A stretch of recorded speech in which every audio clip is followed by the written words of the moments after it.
Continuando con las pruebas no paramétricas y haciendo un análisis del estado civil de la persona y viendo de qué manera el estado civil puede influir la opinión política que tiene la persona, tiramos la prueba de muestras independientes Kruskal-Wallis y encontramos que hay diferencias significativas en cuanto al estado civil de la persona y su opinión política, y tuvimos que rechazar la hipótesis de que el estado civil no influye en la visión política. Quedamos en esta parte del análisis en el que nos muestra el resumen de la tablita, y aquí al lado derecho nos muestra más detalles sobre este análisis. Tenemos que venir aquí en la parte de arriba de la barra, darle un clic al iconito que nos cierra esa ventana momentáneamente para que entonces podamos ver esta parte del análisis. Aquí lo que vemos es que nos da una idea de cómo la opinión política de la persona queda influida por su estado civil. Por ejemplo, los que nunca se han casado, y este es el backsplat, o sea, el diagrama de caja, nos muestra que la mayor parte de esos que opinan están aglomerándose en la parte baja de la escala, y quedamos de que la escala tiende a 1 cuando es muy liberal y tiende más arriba a 7 cuando es muy conservador. Y encontramos que entonces los que nunca se han casado tienden a ser más conservadores, y luego sigue con los que están separados de sus cónyuges, los que se han divorciado, más conservador un poco los enviudados, más conservador aún los que están casados. Esto es solamente una expresión visual, no podemos en realidad llegar a alguna determinación particular, excepto el saber que los más extremosos son los casados, en comparación a la opinión política de los que nunca se han casado, que tienden a ser más liberales. Los casados tienden a ser más conservadores.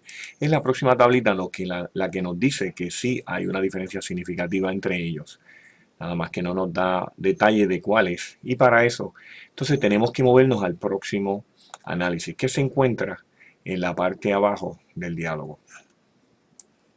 Muevo la ventanita hacia abajo y entonces aquí yo puedo escoger que me muestre la comparación de esos pares, o sea, entre pares de casado, separado, con divorciado y todos los demás. Y entonces ahora sí, me dice claramente dónde es que están esas diferencias. Primero me da una diferencia visual, luego me da una tablita que es mucho más específica porque me recalca con amarillo en donde sí hubo diferencia. Estas son las pairwise comparisons, o sea, nos muestra en pares cómo difieren en opinión, y nos dice, por ejemplo, que los que nunca se han casado tienen una diferencia significativa, ¿verdad? El alfa siendo 0 menor que el valor P siendo 0 menor que un alfa de 0.05, 0.01, de que hay diferencias en opinión. Igual la tienen con los que han enviudado y los que nunca se han casado y los que se han casado.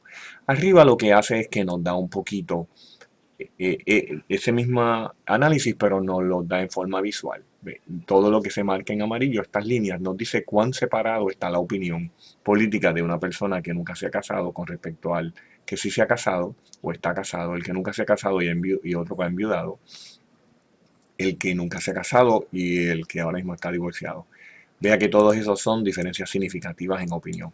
Pero los otros no hay diferencias en opiniones. Así que la tablita nos dice lo mismo que nos da la expresión visual. ¿Veis? No hay diferencia entre los que se han separado y los que han enviudado. En los que se han separado y están casados no hay mucha diferencia en cuanto a su visión política. Si vuelvo al diálogo anterior, a la tablita anterior, entonces veo que el backsplat, o sea, el diagrama de caja, nos está tratando de decir eso. No hay diferencia entre estos dos, están sumamente cerca.